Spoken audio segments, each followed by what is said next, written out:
To that We have to. mainstream media jabroni journalist Who on was Parliament that, by Hill. the way? Pardon me? Do we know who it was? I don't. You know what? Maybe I stand Well, corrected. they've sure circled the wagons around this guy. If that were one of us, they would be like, it's Sheila from Rebel News asking a stupid question, blah, blah, blah. Like, everyone would know our names. Well, but because this guy asked absolutely idiotic question, nobody is saying who it is, even though it's pretty clear he's a member of the PPG, the Parliamentary Press Gallery, that they say we're not allowed to join because we're not real journalists. Well, you tell me if this is real journalism right here. 100%. But in fairness, Sheila, we'll roll the clip. But yes, it's idiotic. It's inane. It's insane. But give this guy a break. Maybe he was auditioning for a gig with CNBC. I mean, we've seen their standard with the Elon Musk interview. So let's roll it. When you talk about bail, the crime has already Rachel's happened. face. The alleged crime Raquel, has already happened. Watch Raquel. So how can you attribute bail to this increase in crime and not, should there not be more supportive measures to prevent the crime in the first place? Well, if you're talking about someone being on bail, they've already allegedly committed the crime. So where, they're committing crimes on bail. That's the problem.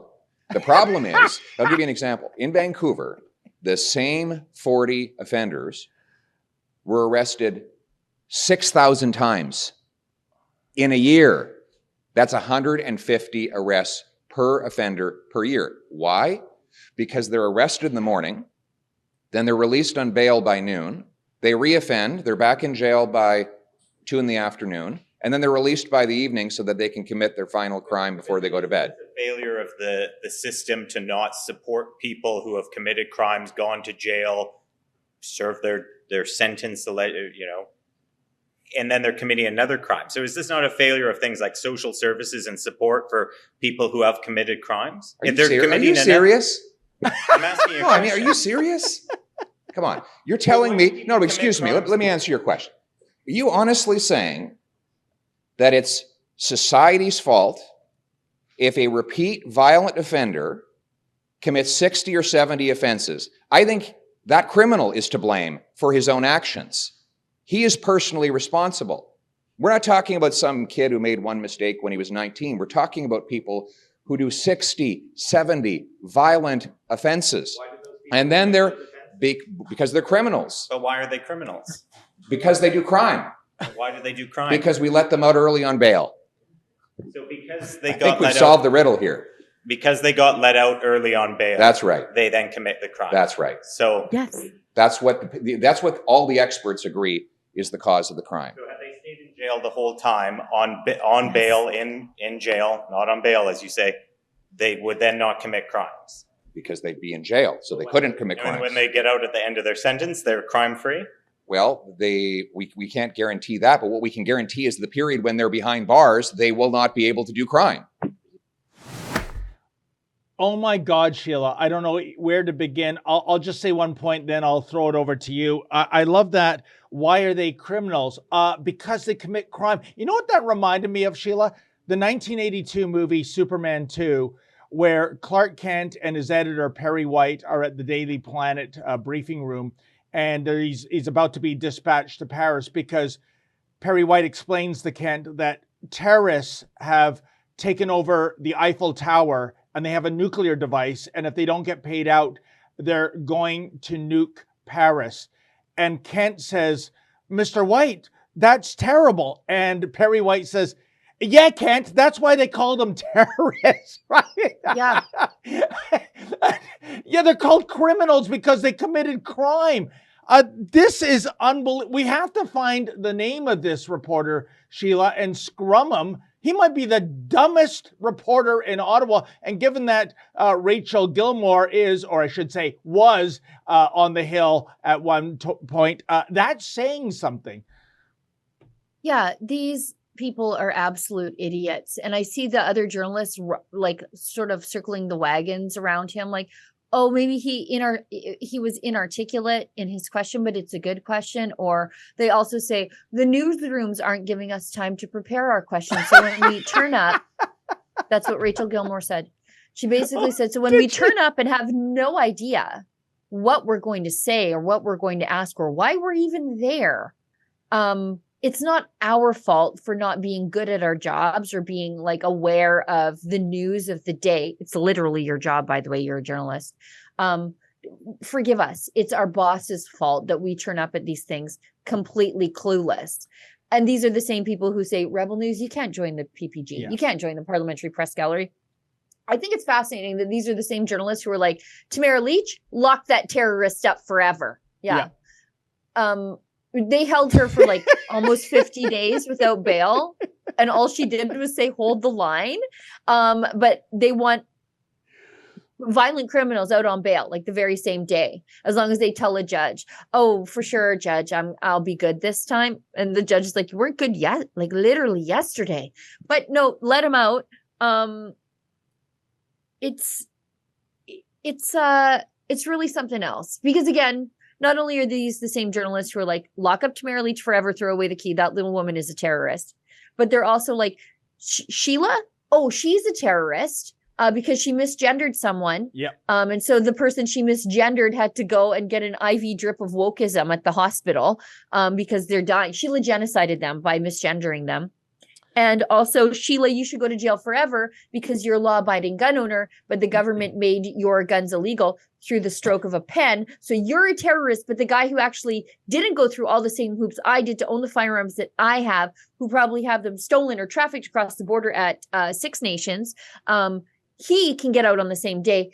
He's not really a criminal because society has done him wrong because he didn't grow up with privilege like I did, which I definitely didn't. Also, let me just prattle on for just one more second. The journalist here, who obviously is a privileged white male, sounds like, he, I'm going to guess, grew up with far more privilege and wealth than I did as a child. Yeah. But he supposes that someone who grew up like me, without much of anything whatsoever, that we're just destined to be criminals because of how society has done us wrong, instead of it being a series of choices we made to be dirtbags or not. And so he's got a real bigotry of low expectations against people who grow up in lower socioeconomic backgrounds than he did. Well, Sheila, to paraphrase the late Jerry Springer, two final thoughts.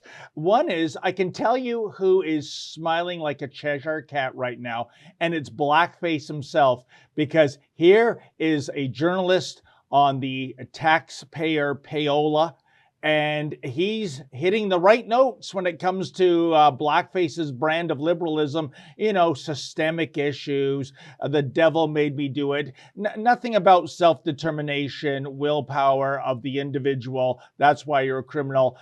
So Blackface loved this. The second thing is this, Sheila, talk about being out of touch. Let's not forget that 10 out of 10 premiers campaigned for bail reform.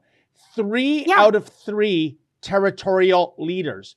That's 13 out of 13 leaders in this Canada, regardless of political affiliation, said, fix this. This is an unacceptable problem. That example, the same 40 offenders responsible for 6,000 crimes, Sheila.